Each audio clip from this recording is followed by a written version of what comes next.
Hey, let's go over the workouts for day 3 or week 3 of the team challenge. First, let's talk about the team workout. So what you're going to do is 1 minute of kettlebell swings, 1 minute of jump rope, 3 times each person. So one person will be doing the kettlebell swing, one person will be doing the jump rope, and the other person will be resting. And then every minute you rotate through until I guess it would be a 9-minute period. So, and for the ladies, you're going to use a 25-pound kettlebell, and for the men, you're going to use a 45-pound kettlebell. I talked more about the kettlebell technique in the last video, but I'll go over it briefly again. Just keep your spine straight, really pushing the hips back.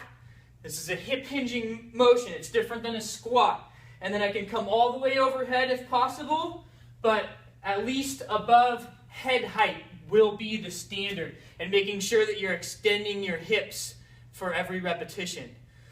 For the jump rope, quickly on the technique here, you can go, there's a couple different ways you can do a double-footed jump, or you can do a single-footed jump. And if you can do it this way, you're probably going to get quicker repetitions. You're probably going to be able to get more repetitions if you can coordinate it that way.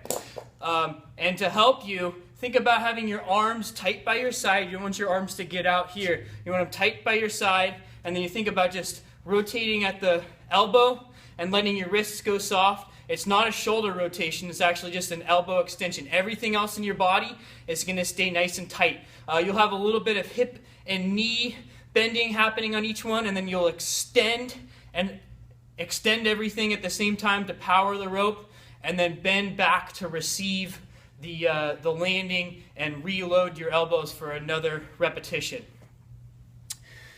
For the individual exercise or event, you will do 50 squat thrusters for time. And for the ladies, you're going to use 10-pound dumbbells. And for the men, you're going to use 20-pound dumbbells. Here are the standards for this exercise. So we have to standardize the level of depth that you're getting in the squat, and we have to ensure that you're coming as far overhead as you can and extending your knees and hips at the top. So ideally, you want to be able to get to the depth in your squat where the crease of your hip is at least even, if not below, the level of your knee. So you want to try to get all the way down. I know for some folks, that might be a painful movement to go that far. You're not really quite able to go that far. That's okay.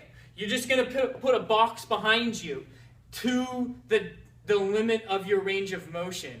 And now I don't want any of you guys to have to compromise your mechanics where your heels will lift up into the squat or your back will round. So use this box if this motion is difficult for you. And I could put a plate on top of here to bring it up a little bit higher. And then you can also use kettlebells for this. And then get that depth.